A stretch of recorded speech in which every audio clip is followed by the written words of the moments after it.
El 1 de enero de 1994, mientras México despertaba al Tratado de Libre Comercio de América del Norte, en el estado de Chiapas se levantaba en armas un grupo de combatientes que desafiaría al gobierno mexicano y pondría en evidencia la deuda histórica con los pueblos indígenas. Estamos hablando del Ejército Zapatista de Liberación Nacional.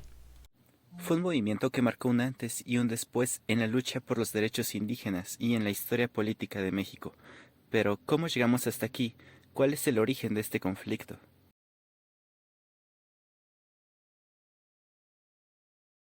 Para entender el EZLN, Ejército Zapatista de Liberación Nacional, hay que remontarnos décadas atrás, en los años 60 y 70.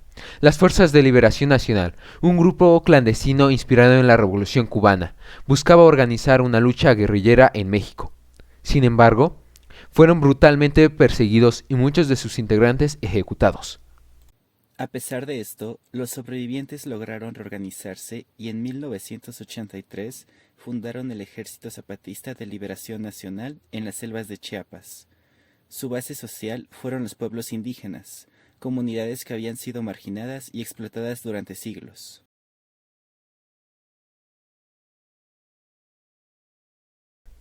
Desde un inicio, el EZLN se planteó tres ejes fundamentales. 1. La defensa de los derechos de los pueblos indígenas.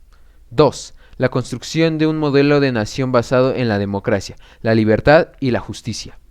Y número 3. La resistencia contra el neoliberalismo, que consideraban un sistema opresor para las comunidades más vulnerables. Sus demandas eran claras: tierra, trabajo, techo, alimentación, salud, educación, independencia, libertad, democracia, justicia y paz.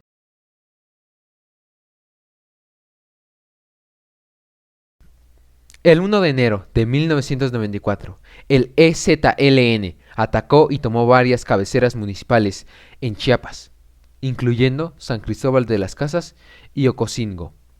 Su declaración de guerra al gobierno de México fue contundente y su mensaje claro: ya nos aceptarán la opresión.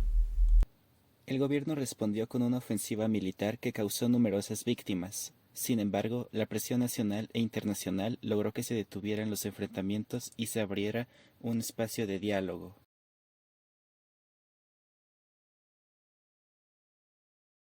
En 1996, el Ejército Zapatista de Liberación Nacional y el gobierno mexicano firmaron los Acuerdos de San Andrés, donde se reconocía la autonomía de los pueblos indígenas y su derecho a la autodeterminación. Sin embargo, el gobierno incumplió los acuerdos y el Ejército Zapatista de Liberación Nacional decidió retirarse de la negociación. Desde entonces, el movimiento ha trabajado en la creación de comunidades autonómicas en Chiapas, donde los zapatistas gobiernan sin la intervención del Estado.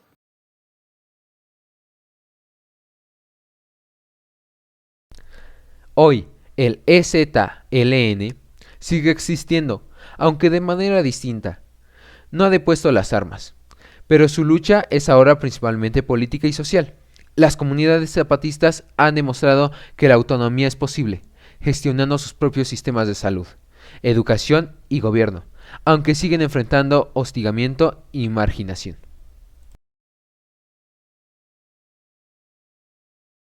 El zapatismo cambió la historia de México.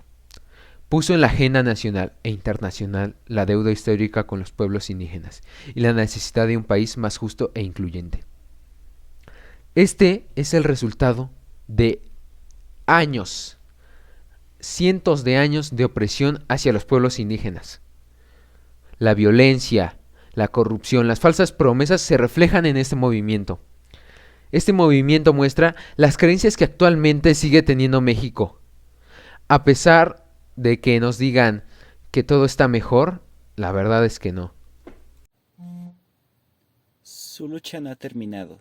Mientras existan desigualdad, discriminación y pobreza, el mensaje del Ejército Zapatista de Liberación Nacional seguirá resonando. El EZLN nos recuerda que la justicia no se mendiga, se exige, y que la organización y la resistencia puede cambiar la historia. El zapatismo sigue vivo y su eco aún se escucha en cada rincón de México. El zapatismo nos enseña que la lucha por la justicia y la dignidad no tienen un final definitivo. Es un recordatorio de que todos los derechos no son dádivas del poder, sino conquistas del pueblo organizado. A lo largo de la historia, los movimientos sociales han demostrado que la resistencia puede transformar realidades. Hoy, el Ejército Zapatista de Liberación Nacional sigue siendo una inspiración para quienes buscan un mundo más equitativo y humano. Gracias por su atención. Ojalá no haya una próxima. Bye.